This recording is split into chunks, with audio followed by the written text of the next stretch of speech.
The Michael Berry Show. Congressman? Hello. I'm sorry, I lost our guy. I was talking to a nice rice farmer, and then I remembered that you were supposed to call in. Hello. Yeah, you're on.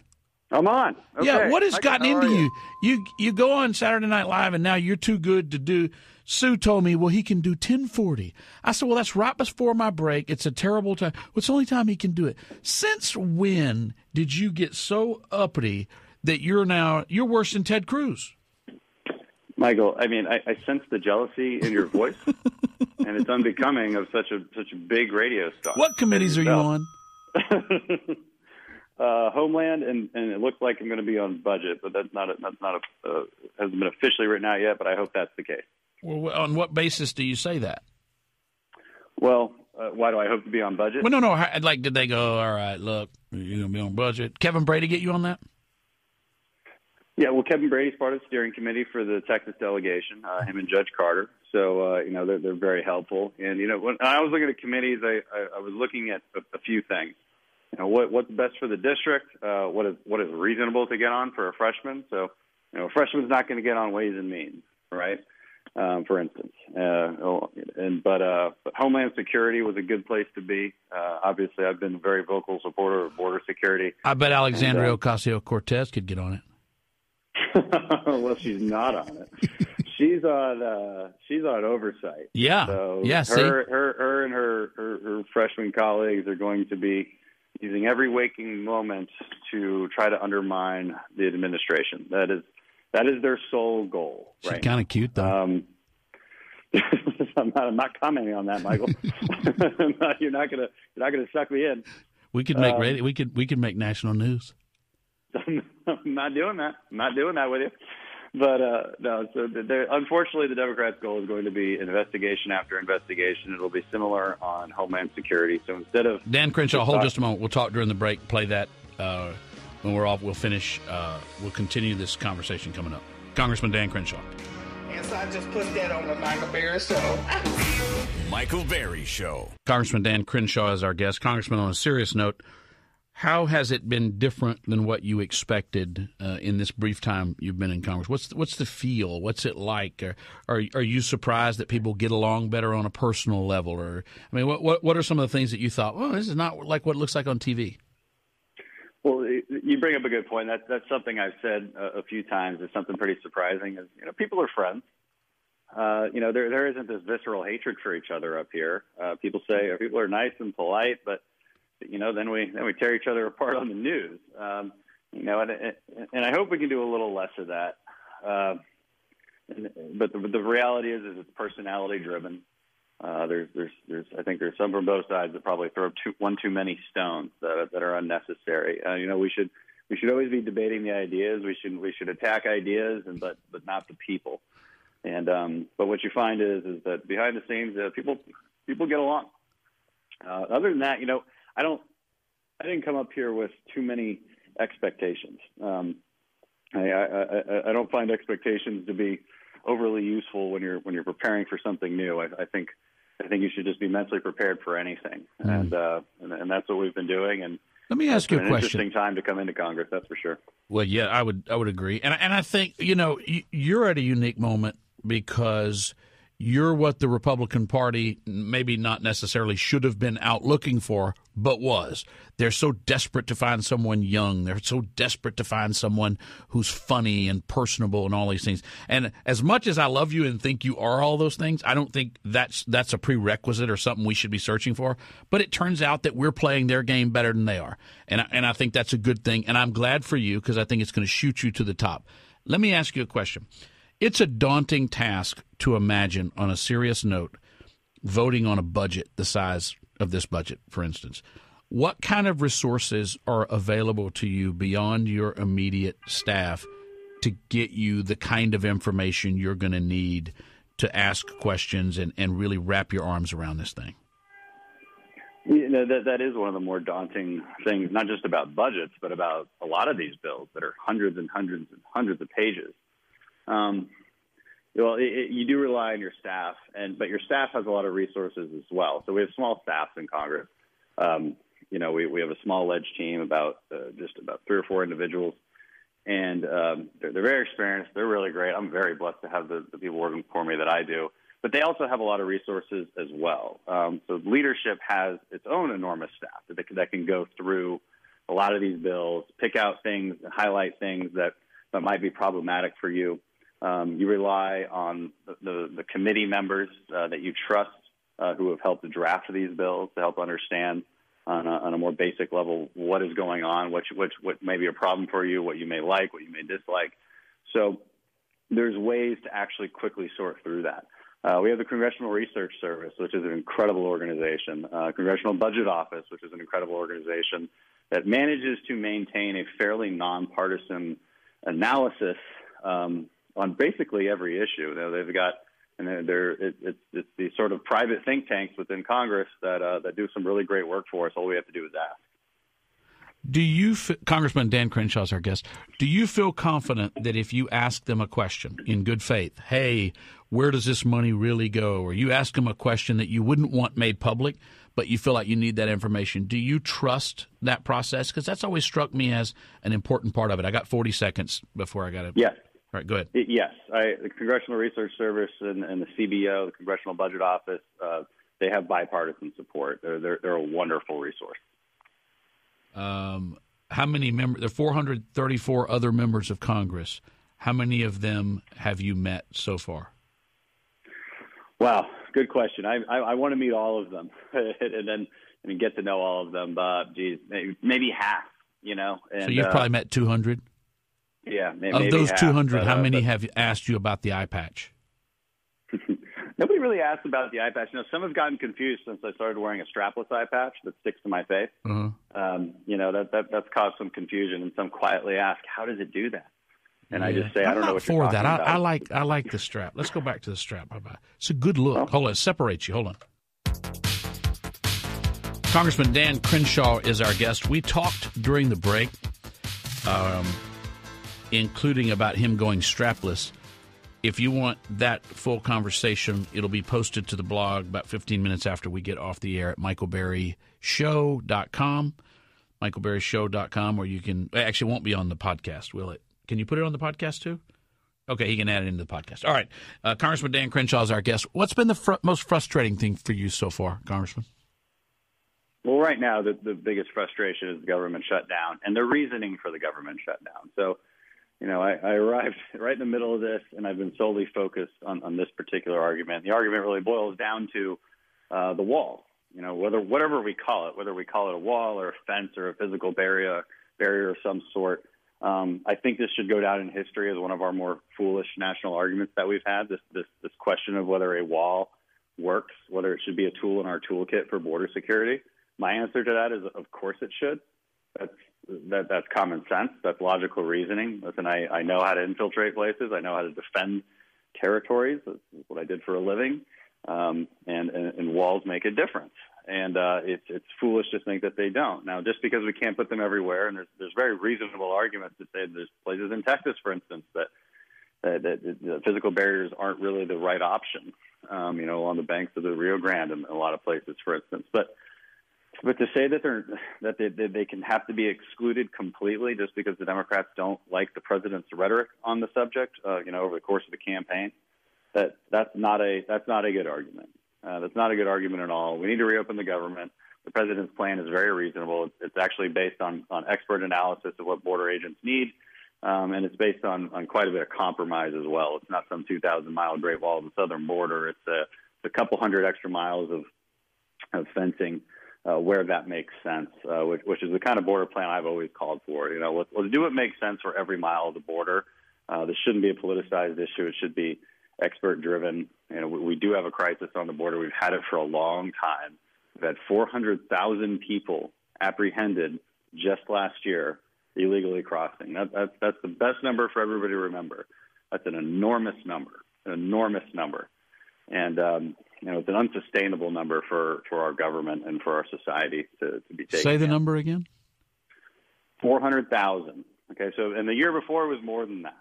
All right, just last year it was 396,000. The year before that it was well over 400,000. The last couple of months it was about 60,000 a month. I mean, these are enormous numbers, and a lot of them are families. This is the big difference between now and, say, a decade or two ago. Is before it was mostly single males coming through, which you could deport or you could turn around really quickly. But now you have mostly families from Central America coming through because they've realized that all they have to do is claim asylum, which is also why the president wants to change the way we claim asylum, and is also taking some Democrat ideas on this, which is to give funding to the State Department to actually process asylum claims inside the country of origin. Which is a great idea, and it's also more humane. And now these people don't have to trek hundreds and hundreds of miles across dangerous territory, pay dangerous coyotes, and all this. Would that be done? Would that be at our embassy, but in their country? Correct. Okay, that's interesting. Okay. Yeah, it's one idea on the table. So you're going to be on the Department of Homeland Security Committee, or you are on that committee. Is that where we're going to deal with border security? Because it strikes me if we could stop talking about this as an immigration issue at the border, but instead look at it as a Homeland Security issue, we're halfway where we need to be already. It is. It falls under the purview of the Was that a good question? Committee. I think so. Okay. I like when you say that's a good question. All your questions are really I know, but good. I like when you start your answer with, that's a really good question. Oh, okay. Well, I'll think about doing that next time. Okay. So that was a great question, Michael. Mm-hmm. And yes, you are correct as always that that is under the purview of Homeland Security Committee. And have y'all already started taking that up in earnest? Not yet. No, we haven't had any hearings. Yeah, we just got these committee assignments, and now we're looking at assigning subcommittees.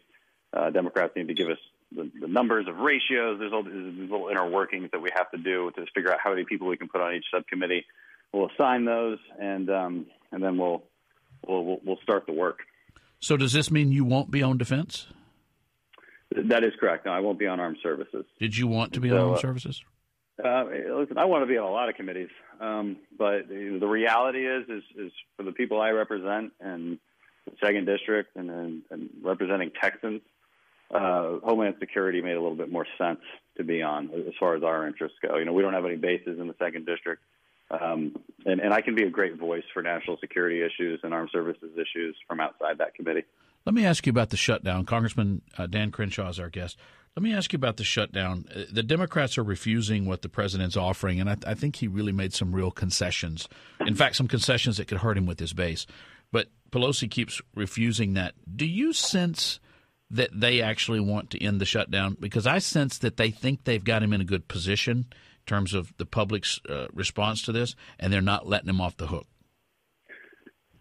All of those things are correct, and so let's go one by one. The president has offered quite a bit. Remember, we went from his giant wall of the southern border, 2,000 miles, sea to shining sea, down to about 234 miles of just let's put the wall where it makes sense. Okay, that's a pretty big concession.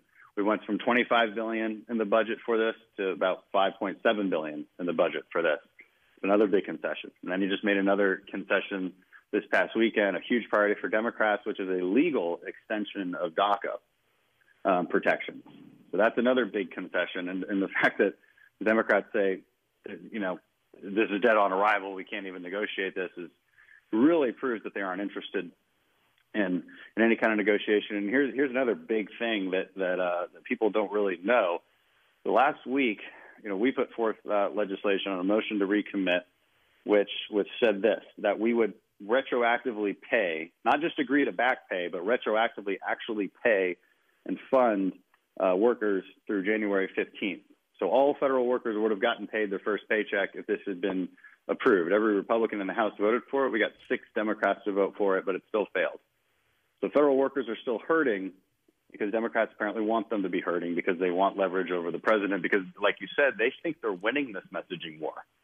And I think that's actually been true. I think they have been winning the messaging war, as they usually do, because they have a lot of the mainstream media on their side. But I think that is changing. We're seeing that change in the polls. We're seeing people say, really, why don't you just give him some money for some wall funding? Really, what is wrong with that? Why is the Democratic Party so obstinate about this? And frankly, when I talk to a lot of fellow Democrats, when I actually show them what we're talking about here, they're like, well, I'm not really against that. I just want to negotiate it, while the government's open. And I say, why? Really, why? Why can't we negotiate it right now? I mean, the president has offered this many, many times. Why can't we just do this right now, open the government, and have border security? This is not a losing political issue for you. I don't know why your constituents would hate the idea of border security. Everybody should be able to take a win from this, but that's not their position. It's unclear why, and I think public opinion is shifting on this as we get it together and message to people what we're actually talking about and what we're really doing here. We're talking to Congressman Dan Crenshaw. Can you hold just a moment, Dan? Sure. All right. We're talking to Congressman Dan Crenshaw. About 5 minutes of our conversation was during the last break. We will post that to the blog, michaelberryshow.com. We'll put links to it on, we'll send it out in our blast when we get off, and we will replay that on the evening show. The strapless comment I was talking about was a strapless eye patch he wears to Congress that other congressmen were asking him about. But anyway, you'll be able to get all that coming up.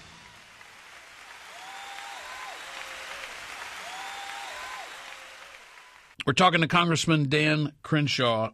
Congressman, I know you hit it pretty hard already, but I want to make sure that people understand because this is important. Republicans held a vote to fund the government workers, and the Democrats who were claiming to care about these voters, these federal government workers, it's not the federal government workers' fault that they're out of work right now and not being paid, furloughed. It's not their fault. You guys voted to fund them, and the Democrats voted for them to continue suffering. I don't think people know that. The motion to recommit or whatever you call it. Could you explain that again if you would, because this is important. Right. It's a motion to recommit, which means recommit previous legislation that would have funded it essentially retroactively, funded the government through January 15th. So we took this vote post January 15th. This would have essentially funded the government through January 15th, which means federal workers would have gotten their first paycheck, and then we could have continued the shutdown and continued that debate. But sorry, that beeping in the background is these alarms that go off in the House when we're in session. So that is a very important piece of legislation, and only 6 Democrats voted with us on that. So, the question really becomes, what are their priorities? Is their priority really federal workers and reopening the government? Because, what I notice from the Democrats right now is that when they're going to the floor, they're no longer debating the efficacy of a wall. They've gotten away from that. I think they know it's a losing argument and that it sounds ridiculous because I think on a very basic level, everybody understands that barriers make sense when you're talking about security issues. We have them everywhere. They do make sense. So they've gotten away from that, and they're making pleas for our fellow workers who need assistance, and we agree with that. Of course, we don't want our federal workers to go without pay. It's actually pretty heartbreaking. A lot of our TSA agents in Houston, these aren't super high paying jobs. A lot of them do live paycheck to paycheck. We need to help them. We need to get them back paid. That's what this motion to recommit would have done. Not just authorize back pay when the government opens. I mean, actually get them the money now. That's what it would have done. They voted against it. I hope we put another piece of legislation like that on the floor. Congressman Dan Crenshaw, do you think these federal employees will be paid for time they worked when this shutdown ends? Well, that's already in law. We've put that into law. They will be back paid, yes. It's just a question of when that back pay comes. That's exactly right. You have tweeted, and I actually commend you. You've used that as an outlet for, you talk about messaging, and Republicans are not good at it. You've done a good job at crafting issues for public consumption. And one of them you've taken up is this, of late, this sort of anti-Christian sentiment and anti-Christian language. And I thought that was pretty bold for you to take that up. Why did you? Why did you take a stand on that? Well, for one thing, I believe in it pretty deeply. I believe that our country was founded on Judeo-Christian values. You don't have to be a Christian to understand that from a historical perspective. One thing I like to point out is that, listen, if you just survey the population and you ask them whether they're very religious or not very religious, listen, the bottom quintile of not very religious people gives about 1.5% of their income to charity. At the top quintile, the most religious people, the people who go to church every Sunday, they tend to give about 7% of their income to charity. These are good people. These are good people, and we know they're good people. You and I certainly know that. Houston, and Texas more generally is we have churches packed across the street from each other, and I think it's a core American tradition, civic society. Our ability to come together in a community and worship God is a core part of our society. It's what keeps us going forward. It's what is what gives us purpose. Government cannot give us purpose. Okay, that is a very important lesson to learn. So tearing down religion is one of my greatest fears. I don't want to see that happen, but it's what we're seeing happen. We have senators, Kamala Harris or Dianne Feinstein, questioning judicial nominees about their religion, which, by the way, is quite clear in the Constitution, Article 6, that says there cannot be a religious test to hold these offices. So they are going completely against the Constitution by questioning them on their religion, by quote saying, the dogma lives loudly within you. Mm-hmm. That is not acceptable for a senator to say to a nominee during questioning. That is not acceptable. I don't care what religion they are, Muslim, Christian, Jewish. It's an unacceptable thing to do. It's an unacceptable line to cross. But we saw this past week, the March for Life, and this has been kind of widely reported in conservative media. But and I was there at the March for Life here in D.C. It is the most optimistic, happy group of people you can imagine. And I put some videos out on it, and you just watch this crowd. They're not angry.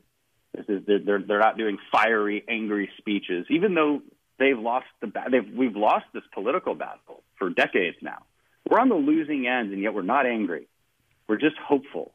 And it's such a cool thing to see hundreds of thousands of people marching for life. And you don't have to be religious, by the way. And in fact, I don't make religious arguments for being pro-life.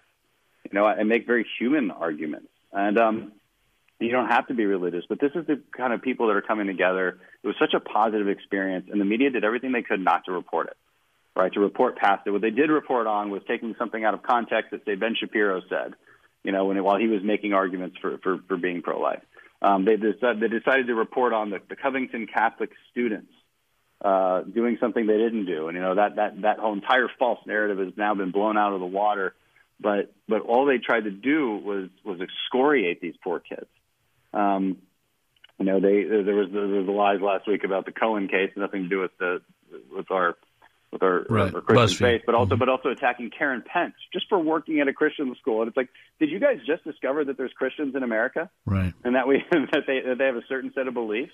You don't get to excoriate them for this. I mean, this is a deep part of our founding. So this is just always going to be a pretty important thing to me. I know you got to get into a meeting, but I wanted to ask you: there's 434 other congressmen and representatives and 100 senators. Do you think any of those 534 could whip you? Ooh. Well, or the better question is, do you think you could whip every one of them that came down to it? Not at one time, just one by one. Oh, yeah. Oh, I thought you meant at one time. No. I was going to say, probably. Because hopefully it doesn't come to that, Michael. Hopefully it doesn't come to that. Well, it's good to know it's there if somebody mouths off too much. Yeah. Congressman, you're doing a great job. Everybody I know that supported you, which is everybody I know, they forward comments you make, stands you take, positions you take. And I don't just mean it's easy to take public positions and political positions, but the way you're conducting yourself and suggesting that you can be both principled and stick to what you promised you'd do and take a stand on an issue, but to do it respectfully and to do it with dignity and class the way you've done it, I think it's first class. And you're making this district, I'm proud to be one of your constituents, you're making this district and this state proud. So keep up the good work, Dan Crenshaw. No, thank you, Michael. I appreciate it. Always great being with you. You got it, buddy. MichaelBerry.com